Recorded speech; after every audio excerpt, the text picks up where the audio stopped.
The transatlantic slave trade began during the 15th century when Portugal and subsequently other European kingdoms were finally able to expand overseas and reach Africa. The Portuguese were the first to move Africans enslaved back to Europe. It is estimated that by the early 16th century, as much as 10% of Portugal's population was of African descent. After the European discovery of the American continent, the demand for African labor gradually grew, as other sources of labor, both European and American, were found to be insufficient. The Spanish took the first African captives to the Americas from Europe as early as 1503, and by 1518, the first captives were shipped directly from Africa to America. The majority of African captives were exported from the coast of West Africa, some 3,000 miles between what is now Senegal and Angola, and mostly from modern-day Republic of Benin, Nigeria, and Cameroon.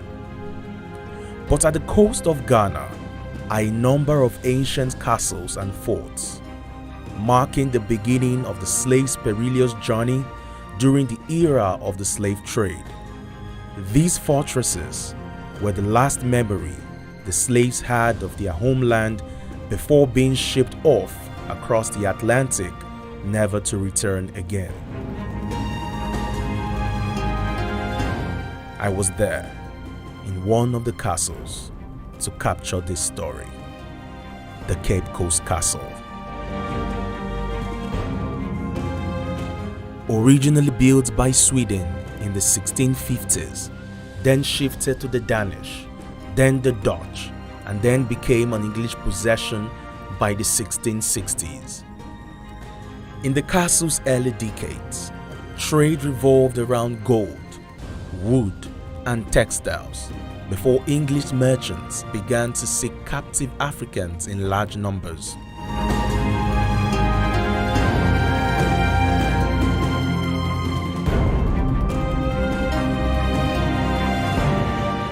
As I walked in, we could hear the singing of local traditional priests who in the dungeon had their shrine in honor of their religious beliefs.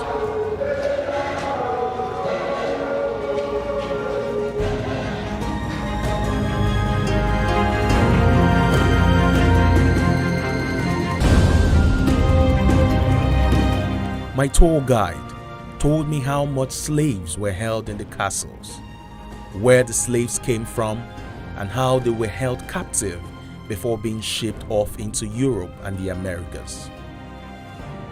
This is actually the youngest as well as the smallest of the three castles built along the coast of West Africa. But then we say that this is the biggest slave castle. It's the biggest slave castle because it was built at the time when the transatlantic slave trade was at the highest level. So the dungeons here were actually built much bigger to hold about 1,500 people at the same time. Well, the people that were brought here were not all from Ghana. They brought them in from several parts of Africa. But the biggest number came from West Africa, and they had to walk from wherever they were captured, either tied up or in shackles and chains. They find themselves here in Cape Coast Castle in particular. Before they send them into the dungeons, each group of Africans that were here were owned separately by lots of British companies. So the companies will then put metals with their initials on them into fire. A tent where they pull it out. Before the metal goes to any part of the human body, they smear that part up with oil before they brand them. After branding them, they will send them into the dungeons where they stayed at least 2 weeks or 3 months, waiting for the arrival of the slave ships. Now we are in the male dungeon, starting from here all the way down to the 5th room. The whole place took about 1,000 black men. 1,000 black men, mathematically we will say that each of these rooms held about 200 people. We walked through the door of no return. At this point, it was a heavy moment for me. But what is being done to ensure that this heritage is never lost.